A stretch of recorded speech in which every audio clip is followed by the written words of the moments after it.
Think you could never be vegan? You're in the right place. If you think there's something big you'd really like to do, but it's probably too late, you're in the right place. My name's Michelle Olander. I think there's never been a more important time for you to move in a vegan direction. So I'm here every week to cheer you on as you veg your best.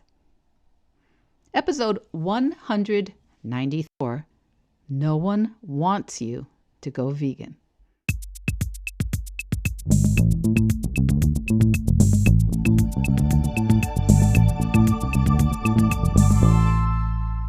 Welcome, my Veg Your Bestie. Welcome. Is that too familiar for you, Veg Your Bestie? I've been meaning to ask about that because if you're new here or maybe you just don't identify as my Veg Your Bestie, I get it. But maybe you are still interested in what it means to veg your best or what I even mean by veg your best. Because, as neutral as veg your best might sound, it's not always without controversy, and it happens regularly, I'm afraid, that I am put in the position of having to wish someone love and block them on social media, or occasionally just block them, and once in a while block and report. Just one of the occasional side effects of lifting your vegan head above the parapet and going public. And this came up today because friend of the pod, the luminous Ellen Canner, Ellen was on episode 87, almost exactly 2 years ago. Ellen Canner mentioned something about this in her Substack article called Hate Knows Where You Live. Well, as a longtime public person and writer about food and the reasons to make vegan choices, Ellen Canner said in the article that she has periodically received hateful comments and hate-filled messages. And in her, would you say ethereal way, she wonders aloud if maybe slinging nasties at her kept some of those folks from doing something even worse. Maybe. But lately, she says, things have been getting worse. It's a great article. It's beautifully written over on Substack, where I've been threatening to share some of my own writing, but with so many great things to read over there, like Ellen Canner's Substack, which is called Broccoli Rising. I'm often more intimidated than inspired, but at least you should get over there on Substack. You can follow all the cool kids like Ellen and Broccoli Rising, at least the free version. And the free version, that's the amuse-bouche. You get it for free. Still delicious, still worth it. And I shared the article with a bunch of my friends earlier today, and I told them that I feel like Ellen writes with a smile in her voice, even when she's sharing some of the darker themes. You read her words, and for sure, you want her in your corner of the universe. And that's because I think there's something about words. There's something about words that can really help us. Words help humans shape the reality that we are actually in. With our words, we empathize. We create what really matters as well as what really doesn't. And we can discount and marginalize things too with careless words.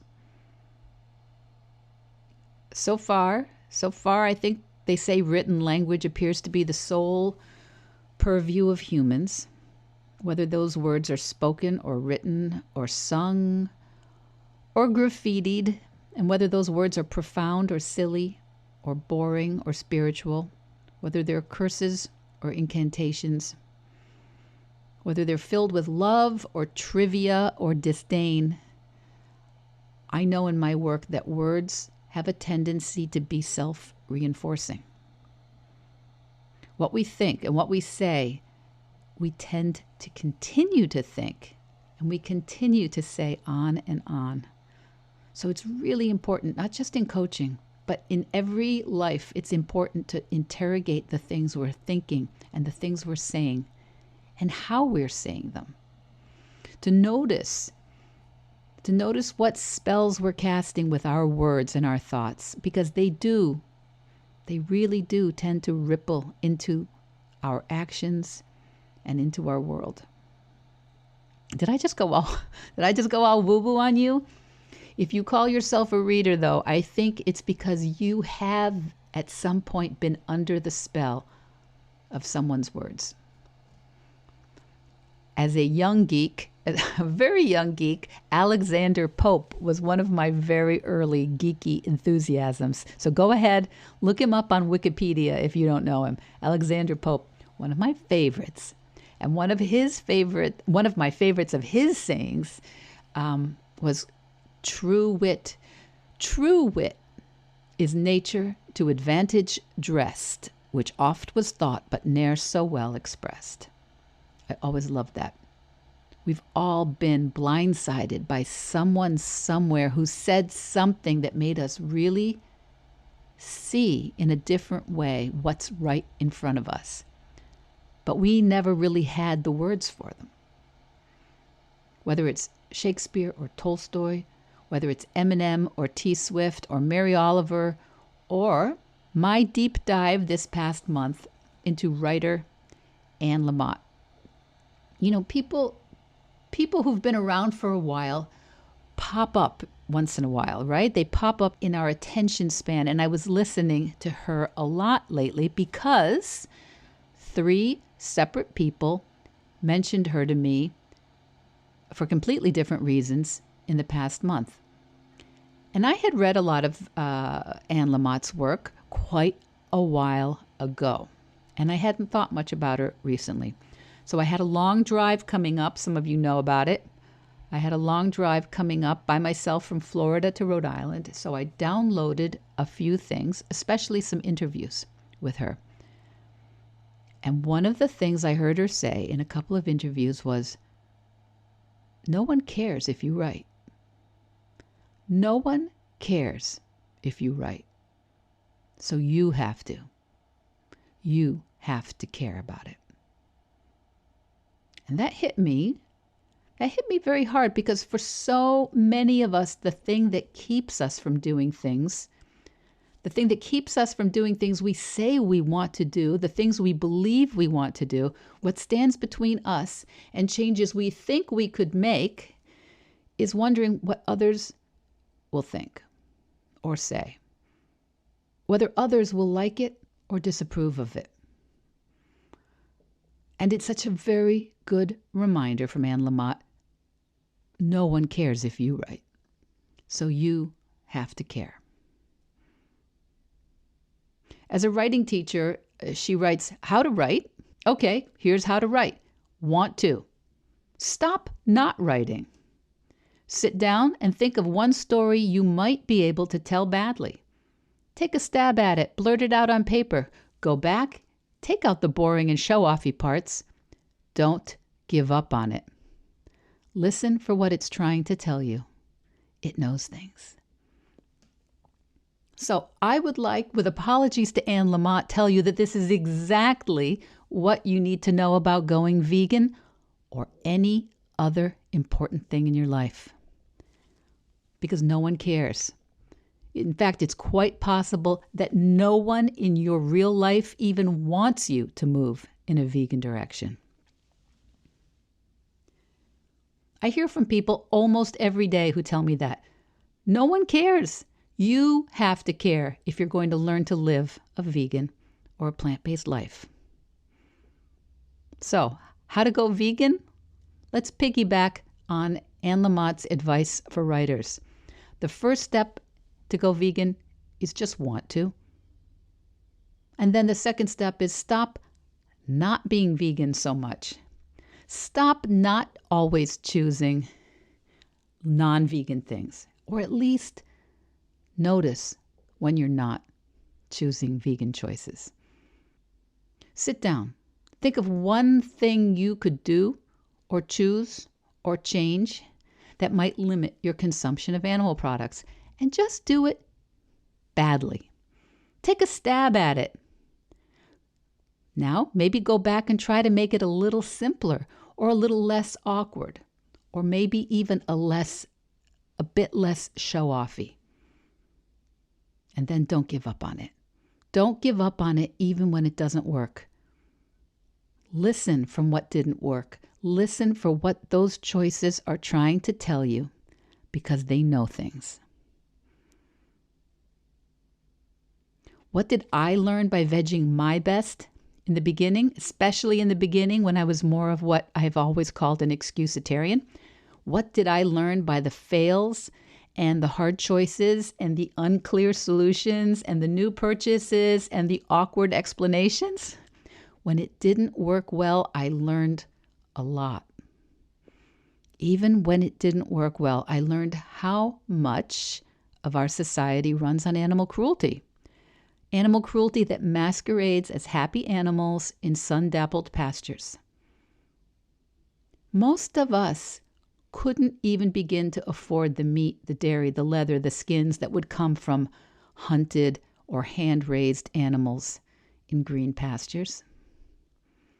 All that ubiquitous meat, cheese, eggs, leather, that comes from animals raised, as you know, in industrial feeding lots, which almost no one, you or I, know, could stomach to be involved with. So if you're beginning your vegan journey, if you're beginning your plant-based practice, you will most likely find it challenging sometimes, because the easy choices are based on an enormous industry that's humming along almost invisibly until you start looking for it, until you start looking at it. And the good news is you can opt out of most of it very happily, very healthfully. In fact, you can opt out of it pretty easily, but you can't expect that a lot of people are going to thank you for it. You can't expect that a lot of people will care. Because as Anne Lamott says, nobody cares if you're right, and nobody cares if you're vegan, so you have to care. You have to do it for you. You have to think of yourself as someone who practices a vegan or a plant-based lifestyle, because there's no perfect writer or writing life. It's just a practice of taking it seriously, caring about it, learning what works and what doesn't, and building it day by day. And there's no perfect vegan life. It's just a practice of taking it seriously, of caring, of learning what works and what doesn't, and building it day by day. So that's what I mean by Veg Your Best. And even if you don't identify as one of my Veg Your Besties, I want to remind you that no one else is living your life in your space, so I will never tell you how it has to look where you live. But I do want you to know, what I really hope you'll notice, is that when it's hard, it's not because living a vegan life is beyond your ability, or that it requires more discipline than you have, or that it's too late for you now that you're 45 or 55, or you've already raised your kids. What I really hope that you notice when it's not easy to find a vegan choice or to make a vegan choice is that it's because no one else cares if you're vegan. The default system is not vegan. The default system runs on billions and billions of animals being treated with what I think all of us would consider unimaginable cruelty. No one else cares if you're vegan, so you have to care enough for you. And in fact, a lot of people don't even want you to try being vegan. So you're the one that's going to have to want to try. So that's what I do. That's what I do. That's why I'm here. I remind you that you can do it. And you can do it without anyone else agreeing. You can do it without anybody else wanting it for you. And honestly, if you can move in a vegan or plant-based direction in this world, you are going to grow muscles and resolve that will help you do many, many, many other things that matter only to you. That's something I can help you with. So do reach out. Do please share this podcast, these words, with someone else who might need it or want it or need some encouragement. So in the meantime, this week, think of one thing you can do to veg your best. Veg Your Best podcast production, music, and editing by Charlie Weinshank. Thanks, Charlie. Before you go, it would mean so much to me and the Veg Your Best team if you would hit subscribe, leave us a 5-star review, or share with someone you think might be interested. Something about algorithms, it helps bump us up a little in the rankings, and that's the best way to help others find the podcast and for us to find our audience. So, until next week, make it easy and veg your best.